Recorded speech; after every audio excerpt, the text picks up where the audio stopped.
Hello everyone, welcome back to Relax with Animal Facts. I am Steph Wolf, and today I am going to be learning with you about our furry, scaly, or possibly even slimy friends. In today's case, it is most likely going to be a slimy friend because today we are doing the wonderful pistol shrimp. So this is a special listener episode dedicated to AB, who wrote in via email. If you want to hear your podcast animal, or if you want to hear your animal on the podcast, rather, you can send an email to relaxwithanimalfacts@gmail.com. You could also visit the website relaxwithanimalfacts.com, and on there there's a link for you to go and send an email. There's also a link on relaxwithanimalfacts.com regarding the Instagram of the show, so you can just click the Instagram, you can click the Spotify, you can even listen and download over this new website that we have going for the show. So if you're interested in seeing all the Instagram and stuff like that, so you can follow and share and do all that good stuff, you can head over to relaxwithanimalfacts.com. But this episode is dedicated to AB. Once again, thank you so much for writing in. It is this podcast is so much fun just because of so many fans just like yourself, and I'm very, very happy to have all of you in the podcast family. So my experience with the pistol shrimp, I have seen it in documentaries, or it may have even been YouTube videos of some kind. Maybe there's documentaries and YouTube videos, but regardless, I have heard of the pistol shrimp before, and I knew a little bit about it prior to going in. So for those of you that are new to the show, I am in no way an animal biologist. I'm not an authority in any way. What I am in this show is to help guide you guys along a sort of relaxing journey there. And I'll be learning right along with you, so you're not alone there. So, whether it's late at night or wherever you are, you know that there's Steph Wolf here reading you these facts and learning as well. So you're not the only one learning. Everyone's learning. And we have so many listeners from around the world, so you're listening to the same thing somebody else is listening to in Australia or maybe United Kingdom. That's why I think podcasts are so cool. But anyways, why don't we just get right into the show? So I got my facts from factlegend.org, and that's where I got all these facts. They had plenty of facts, enough to cover multiple websites. Some information was overlapping, so I just decided, hey, why don't I just use this website? So factlegend.org, no live science or live science this time. A fairly rare thing on the show, but this time the Facts Legend takes it. They get full credit this episode. So the pistol shrimp goes by two other names, and that is the snapping shrimp or the Alpheid shrimp, Alpheid. So the snapping shrimp makes absolute sense just because of the mannerisms of this, or I suppose its hunting style, as we'll see just in a second. I am not going to spoil it just yet as to why it's called the pistol shrimp. I'm sure many of you know already, but for those of you that don't, sit tight. We'll get to that in just a second. So there are over 600 different species of these creatures that live on Earth. These species are grouped into 38 plus genera, with Synalpheus and Alpheus being the two most popular genera. And the Synalpheus, these are written just so Steph Wolf can mess up. So excuse me if I have some trouble reading these. But the Synalpheus genus has around 100 species, and the Alpheus genus has over 250 species. So for these words such as genus or genera, for those of you that maybe are not so versed with the general taxonomic definitions and things like that, don't sweat that, because I am going to explain really quick what it means. So the word genus is a rank in the biological classification or taxonomy. So it stands above species and below families. So basically, I've gone through this before in previous podcasts, and maybe I'll cover it more in depth on the next episode. But there is sort of a classification system that goes top to bottom and includes different things from genus to family to species, other sorts of things. So in terms of where it is in between families and species, and it's just a genera is also just a plural form of genus. So I hope that maybe helps a little bit. And snapping shrimp or pistol shrimp are commonly found in oyster reefs, submerged seagrass flats, and coral reefs, and are known for digging burrows. So digging burrows and things like that are very common among many sea creatures. It is also common among many land animals, particularly certain types of rodents and stuff like that. Digging burrows can provide a sense of shelter from a variety of things, whether it be from the sun, whether it be from the heat, from the cold, from predators. Burrows can be a very, very, having a burrow system can be huge for a lot of animals that are prey, or even for animals that are predators. It can also give them the element of surprise in some cases. And most of the genera, again, that's plural form of genus, of pistol shrimp are found in temperate and tropical marine and coastal waters. And here we have another very, very interesting word that researchers made up just to make sure that Steph Wolfs mispronounces it. It is the Potamalphiops. Wow, that is Potamalpheops at the end, Pheops at the end. That is rough. And that is the only genus that is found in freshwater caves, while Bataeus is found in very cold seas. So freshwater, of course, just meaning that it is non-salinated water. So again, freshwater caves for the Potamalphiops, and we have Bataeus, which is found in cold seas. And pistol shrimps are very, very small in size and will grow no more than 3 to 5 centimeters in length, but they are a major source of noise in the ocean. And this noise is very important, as many people maybe already know. Noise in the ocean is a very crucial way of different sorts of things. It could be for echolocation. It could be for communication, because the majority of animals in the water, especially larger animals such as dolphins or whales or things like that, noise is what allows them to really navigate the world. So because they have very sensitive hearing, they can hear noise from, usually it could be from miles away, depending on the amount of noise. And the pistol shrimp are a major source of noise, which is incredible considering they're only 3 to 5 centimeters. And we'll get to why in just a second. And when it comes to the title of the loudest sea ocean / creature, this minuscule creature enters in competition with the beluga whale and the sperm whale, which are both known to be incredibly vocal in the water. So it is just amazing that this animal can even compete in this sort of noise competition in the water, I suppose you could say. And when pistol shrimps are together in a colony, they can easily interfere with underwater communication and sonar. Sonar was that word I was looking for, not necessarily echolocation. Sonar is definitely a better word for it, or a more accurate / right word. Sometimes I make mistakes in what I speak and things like that. If at any time I say something that makes you think like, or if you know more than I do in terms of something, which is very, very likely for any of you animal biologists out there or anything like that, you could always send me an email and to correct me, and then I can always clear it up on the next episode, just in case you didn't know that. And the physical appearance of the pistol shrimp is pretty odd. With a length of no more than 1 to 2 inches, this shrimp possesses a very, very large claw, which is remarkably disproportionate compared to its body.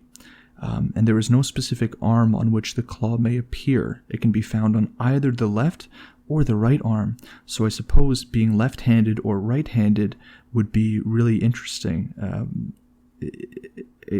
I suppose this could mean that it is a completely genetic thing, being left-handed or right-handed. I suppose if these pistol shrimp were ambidextrous, just meaning that they're both left-handed and right-handed, maybe they would have a little bit too much of an advantage. They gotta only have one. And this disproportionately large claw is devoid of the typical pincers at the end that are usually found in many shrimps. And instead of the pincers, the claw has two parts. So the feature akin to that of a pistol. So just like pistols have a variety of parts. Of course, I'm in Canada, so I do not know much about pistols. But here we can see that having a two-part is maybe why it is called the pistol shrimp, along to the fact that it makes a very, very loud noise, as we've already covered. And one of the two parts is known as the hammer, which, using a joint, moves 90 degrees backwards from the other part. And while hunting, the pistol shrimp will open the hammer part of its claw and then release it. And what will happen is that it'll allow it to snap to the other part at a very, very quick speed. And this release is very fast, and it will result in an enormously powerful, low-pressure cavitation bubble. So, and these sorts of bubbles can be seen. You can search up YouTube videos and things like that of how it looks. It's a very, very fast sort of movement that happens, and because it is so fast, it creates this huge, I suppose, sound. Or a huge sound, maybe loud sound is a better thing to say. A very loud sound that can be heard by other marine animals from maybe miles away. And because it is snapping to the other part of its claw, I suppose you could say, and the release is so extraordinarily fast, that is what happens to create this sort of very loud noise that can be heard from very far away by many other marine species. So I think that that's so super interesting that evolution has basically given this shrimp a pistol to work with, an air pistol almost. And the bubble that is created serves the purpose of stunning prey. And that happens because the bubble shoots out at a speed of about 62 miles an hour. Wow, that is incredible. And it will reach a temperature of about 4,700 degrees Celsius. For those of you in the United States, that is about 8492, or I'm going to say rather 8,492 degrees Fahrenheit. So this is absolutely no joke. These 3 to 5 centimeter long shrimps can pack a punch that will raise the temperature periodically to 8,492 degrees Fahrenheit. That is just on another level. And this temperature is actually close to the temperature of the sun. So I'm not exactly sure how they were able to capture the exact temperature of this. It seems to be very, very high and almost unbelievable to a degree. And you know, something is perking up my ears in terms of my skepticism here.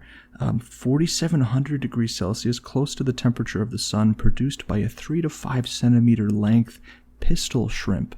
If that is 100% accurate, I have to absolutely get it. This is a relaxing podcast, so I'm not going to clap, but I'm giving a pat on the back, or a tap on the back, because these guys are very small. A tap on the back to the pistol shrimp for packing such an incredible punch. So after the heat occurs, the prey is then served with a very big shock wave, which is delivered when the bubble bursts or implodes, is a more scientific term, with a very loud sound. And there you go, the prey is now stunned, and the pistol shrimp is able to feast on it.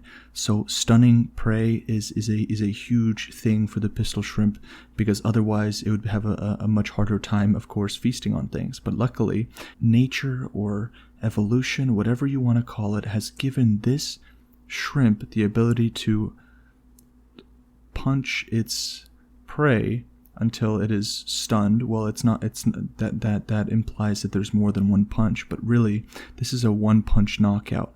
The pistol shrimp, if it was the size of a man, would really be a tough cookie. They're a tough contender if they were to compete in any kind of championship things like that.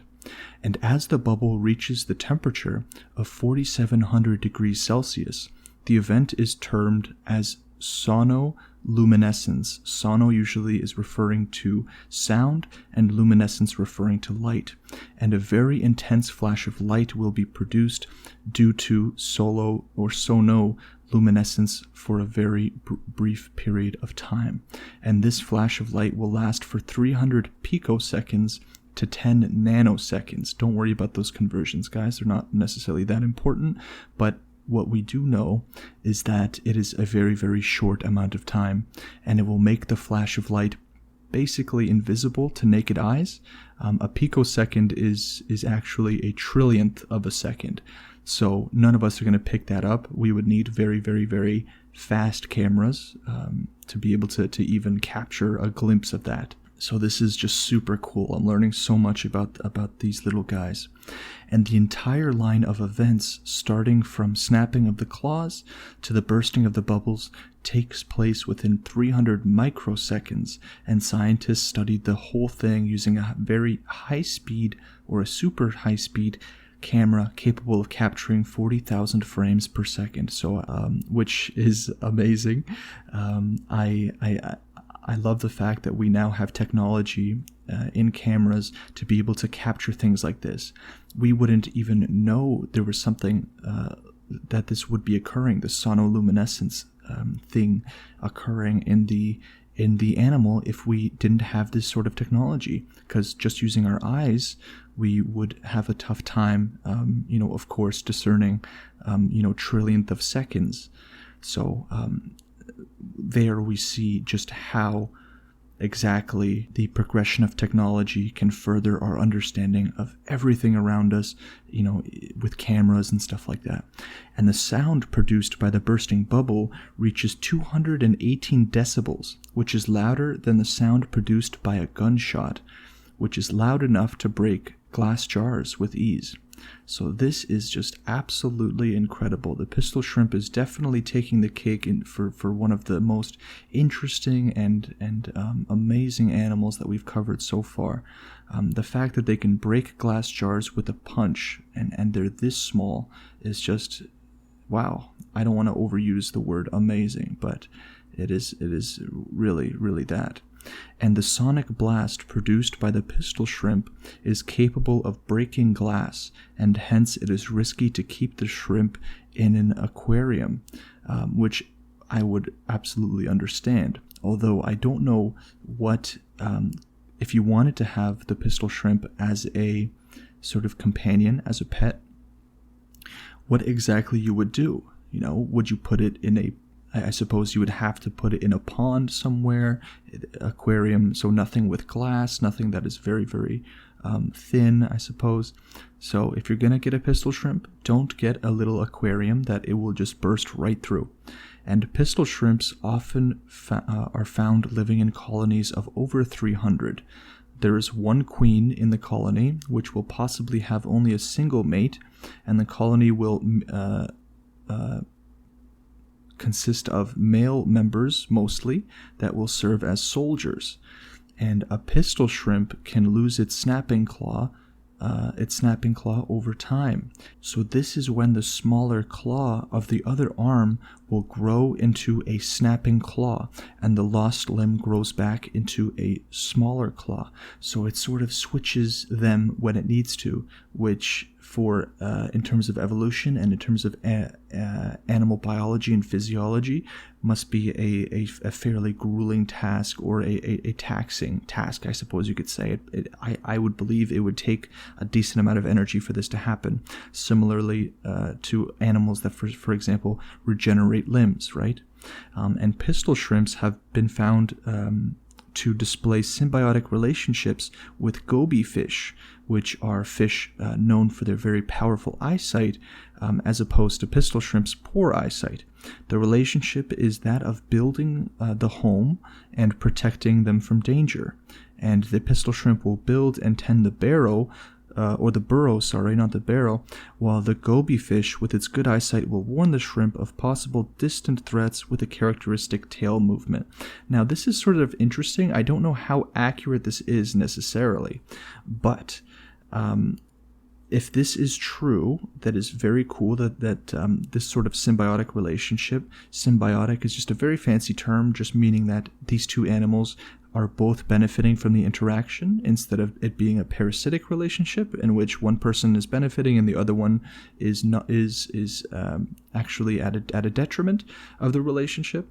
But in the case of the pistol shrimp and the goby fish, as it's written here, is that they do have a very interesting symbiotic relationship. Again, I am a bit skeptical because I am not exactly sure how that would even be tested. Or I suppose it has been seen in nature, but I would definitely want to read up more on that. And I encourage many of you to be skeptical of any facts that I bring you. Think, you guys can think for yourselves and really, question some of these things, because that is the best way of getting, of first being able to understand more. And secondly, it is just fun to question some of these things once in a while. So when both the goby fish and the pistol shrimp go out of the burrow, the shrimp will stay behind and the goby fish will maintain contact using its antennae. Again, I'm not exactly sure how this is even measured, but the symbiotic relationship has so far been noticed only in coral reef habitats of the pistol shrimp, so not in the freshwater caves or the other habitats that these animals are living in here. So super interesting. Again, a little bit skeptical, but it's always good to be anyways. And the last fact here is going to be of the name. Where does the name pistol shrimp come from? So we already kind of spoiled that. So the pistol shrimp, of course, comes from its claw, in the fact that it is made up of two parts resembling that of a pistol. Also the fact that it shoots out a sound very similar to that of a pistol in terms of that it's very loud. So these loud sort of shots are what give it its awesome name. So thank you all so very much for listening to this podcast episode. It was so fun. It is always so cool to learn about these different animals, which is why I love getting all these recommendations from you guys over email, over Instagram, over other sorts of things. So again, thank you, AB or Ab, for writing in. I absolutely appreciate it. Make sure to check out relaxwithanimalfacts.com. The Instagram is RWAF Podcast. Oh, actually, I have an announcement about that. The Instagram is no longer RWAF Podcast, but it is actually just Relax with Animal Facts. I figured it would be a little bit easier to remember and to type in. So again, the Instagram is Relax with Animal Facts, so you don't have to worry about typing in RWAF Podcast anymore. I changed it.